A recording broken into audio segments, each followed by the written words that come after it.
روزہ اس لیے رکھتے ہیں تاکہ ہمیں تقوی اور خشیت پیدا ہو، ڈر پیدا ہو، اللہ کے خوف پیدا ہو، اس لیے روزہ رکھتے ہیں۔ اس مہینے کو مغفرت کا مہینہ کہا گیا ہے، غمخواری کا مہینہ کہا گیا ہے، کہ وہ لوگ جو رمضان کا روزہ رکھتے تھے تو وہ رات کو نہیں کھاتے پیتے تھے، یعنی سحری ویری کچھ نہیں کرتے تھے، وہ لوگ ایسے روزہ رکھ لیتے، یا بڑے بڑے لوگوں کو بلا کر کے بڑی بڑی جگہوں میں افطار کرایا جا رہا ہے، یہ اسلامی طرز نہیں ہے۔ رمضان میں صرف روزہ ہی نہیں رکھنا ہے، رمضان میں آپ کو اپنے پڑوسی کی خبر گیری بھی کرنی ہے۔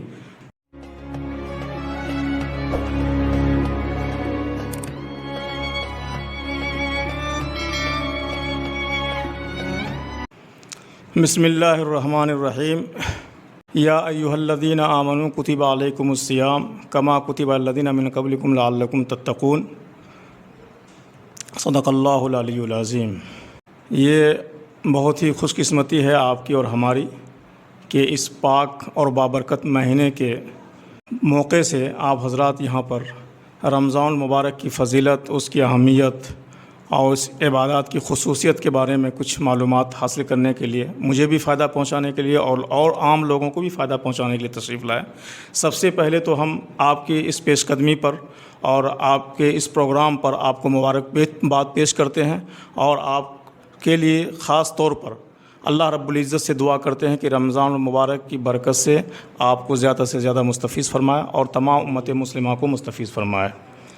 میں نے شروع میں بھی ایک آیت کریمہ کی تلاوت کی ہے، جس میں رمضان کے بارے میں بتلایا گیا ہے کہ امت محمدیہ جو ہم آپ ہیں، جو آج کے دور میں موجود ہیں، جس طرح آپ پر ابھی ایک مہینے کا روزہ فرض ہے، تو اس سے پہلے جتنی اور قوم تھی، جتنے نبی اور آئے تھے، ان میں بھی روزوں کی فرضیت تھی، اس قوم میں بھی روزہ کا جو ہے وجود تھا، لیکن ان کا نہج الگ تھا، ان کا منہج الگ تھا۔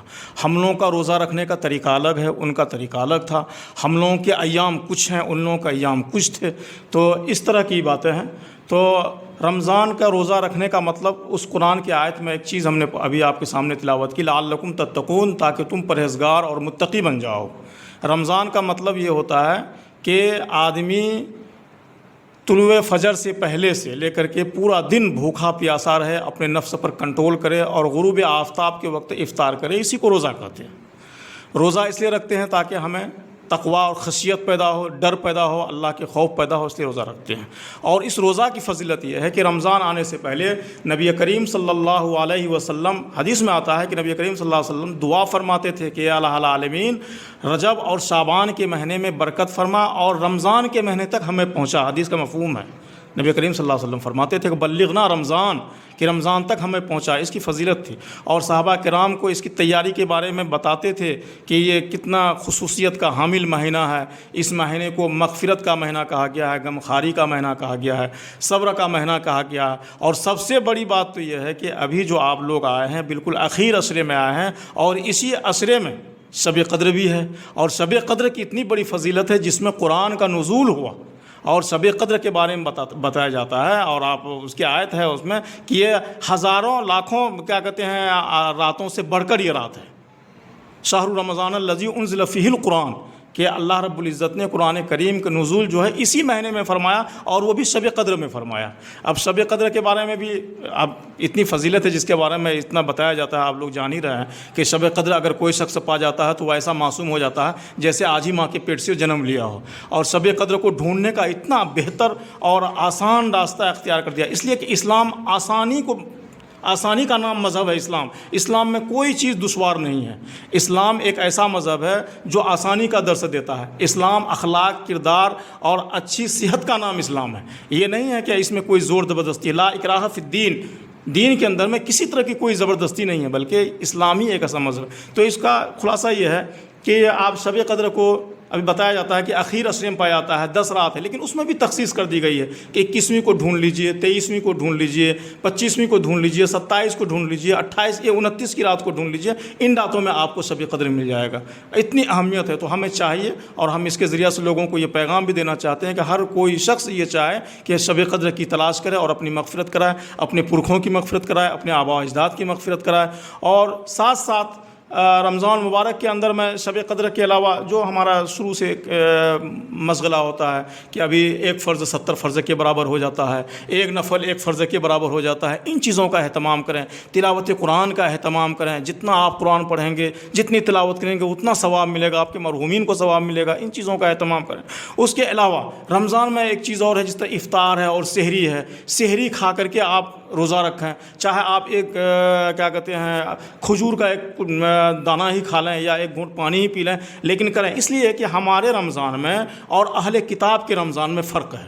اسلام کے رمضان میں سحری ہے، نبی کریم صلی اللہ علیہ وسلم نے فرمایا کہ سحری میں برکت ہے، سحری کھائیے، قرآن کی آیت ہے، اور قرآن کی آیت کا یہ مفہوم ہے کہ جب تک صبح کی سفیدی ظاہر نہ ہو جائے اس وقت تک مسلمان کھانا پینا کھا سکتا ہے، اس وقت تک اپنی جنسی خواہشات کو اپنی خواتین سے جو ہے ان سے آپ مکمل کر سکتا ہے، اپنی نفسانی خواہشات کو پوری کر سکتا ہے جائز طریقے سے۔ کب تک؟ جب تک کہ صبح کی سفیدی ظاہر نہ ہو جائے۔ تو ہمارے اسلام میں اور کیا کہتے ہیں اہل کتاب کے رمضان میں یہ فرق ہے کہ وہ لوگ جو رمضان کا روزہ رکھتے تھے تو وہ رات کو نہیں کھاتے پیتے تھے، یعنی سحری وری کچھ نہیں کرتے تھے، وہ لوگ ایسے روزہ رکھ لیتے تھے، لیکن ہمارے رمضان میں سحری کرنے کا ہے۔ اور سحری میں کیا کرنے کا ہے کہ سحری میں آپ کو تاخیر کر کے کرنی ہے۔ یہ بھی ایک حدیث ہے کہ آپ سحری مان لیجیے، اگر سحری کا وقت 12 بجے 11:30 بجے 12 بجے سے شروع ہو جاتا ہے تو 12 بجے نہیں کرنا ہے آپ کو سحری۔ اگر اس کا ٹائم آج کے زمانے میں 3:54 پہ ختم ہو رہا ہے تو آپ 3:30 کے بعد کیجیے۔ افضل طریقہ یہ ہے اسلام کا کہ سحری میں آپ جو ہے تاخیر کیجیے، اور تاخیر کا مطلب یہی ہے کہ آپ سحری کیجیے اور جیسے نماز وقت ختم ہوتا ہے فجر کی نماز پڑھیے، اس کے بعد پھر آرام کیجیے یا دوسرا کام اپنا آپ کیجیے۔ اور اسی کے ساتھ ساتھ میں ایک چیز ہے، سحری کے ساتھ میں افطاری کا بھی تعلق ہے، کیونکہ جہاں آپ روزہ رکھ رہے ہیں وہاں سے آپ کو روزہ کو ختم بھی کرنا ہے، تو ایک افطاری ہے۔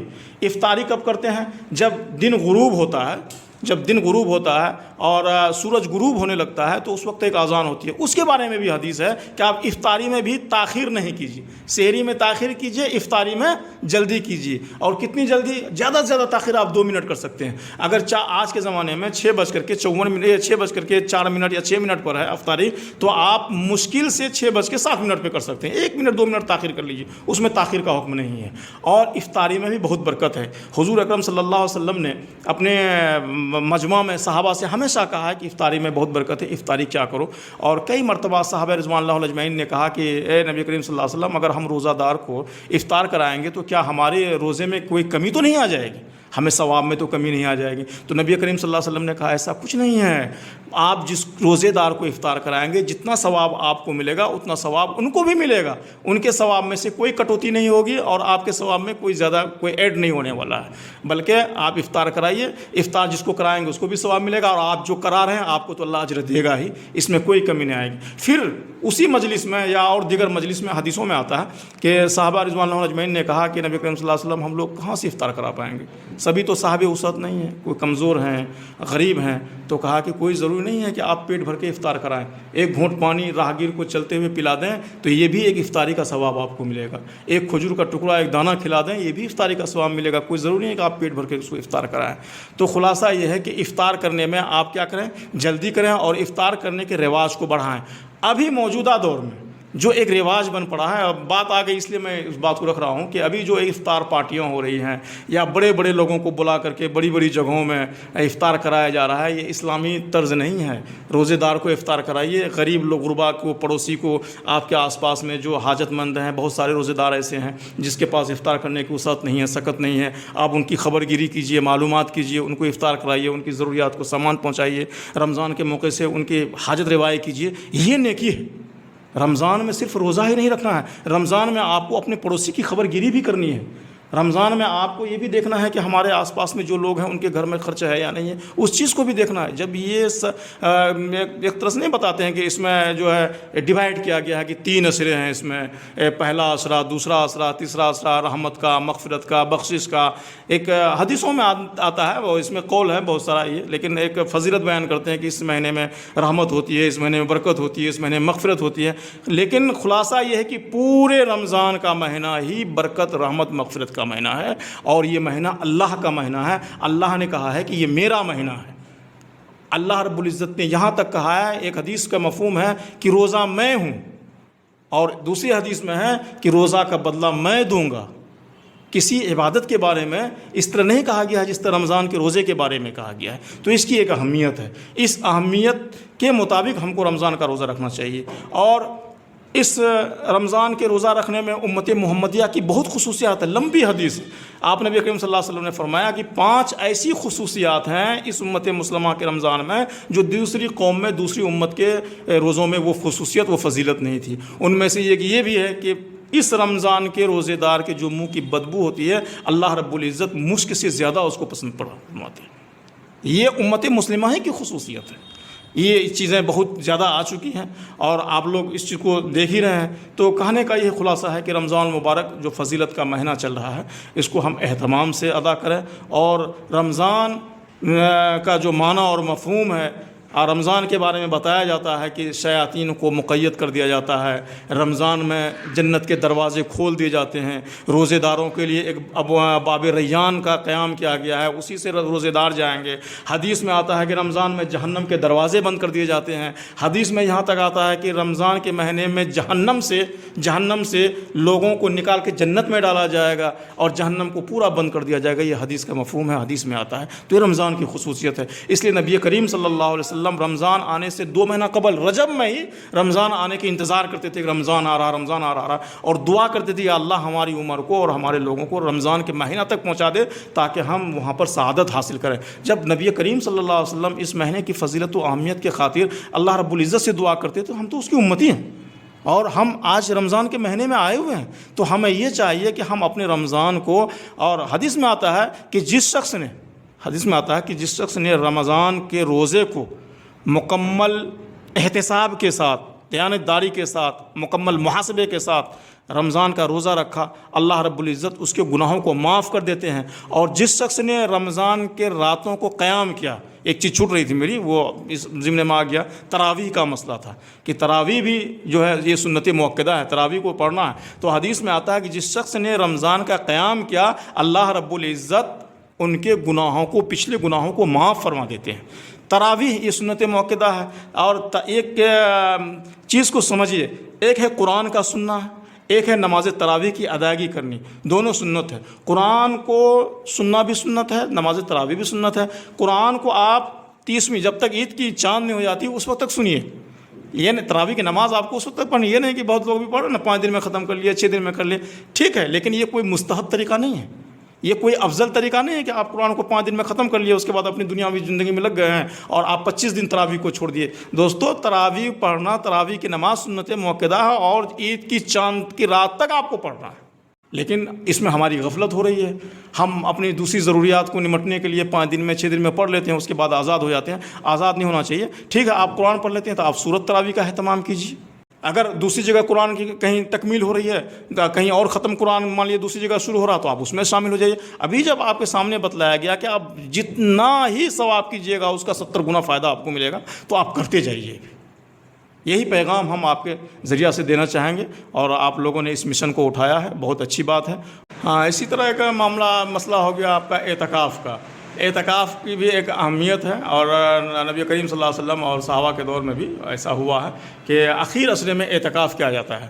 اعتکاف کے بارے میں یہ بتایا جاتا ہے کہ اگر کسی گاؤں کے مسجد میں ایک بھی آدمی اگر بیٹھ گیا تو کوئی یہ بات نہیں ہے, وہ مان لیجیے فرض کفایہ ہے, اور اگر نہیں بیٹھیں گے تو پورے گاؤں پہ اس کا جو ہے اثر پڑتا ہے, گناہ ہوتا ہے. اس لیے لوگوں کو اعتکاف میں بیٹھنا چاہیے. 10 دن کی کوئی بڑی بات نہیں ہے. آپ 20ویں کو آپ 20 سے آپ کو 29 تک یا 30 تک بیٹھنا ہے, 10 دن کا مسئلہ ہے. 10 دن کی کوئی بڑی بات نہیں ہے. اس لیے اس طرف بھی انسانوں کو دھیان دینا چاہیے. تو اعتکاف کا بھی بہت بڑا مسئلہ ہے اور لوگ بیٹھتے ہیں. اور معتکف لوگوں کے بارے میں بہت ساری فضیلتیں ہیں لیکن اس طرح کے وقت نہیں ہے.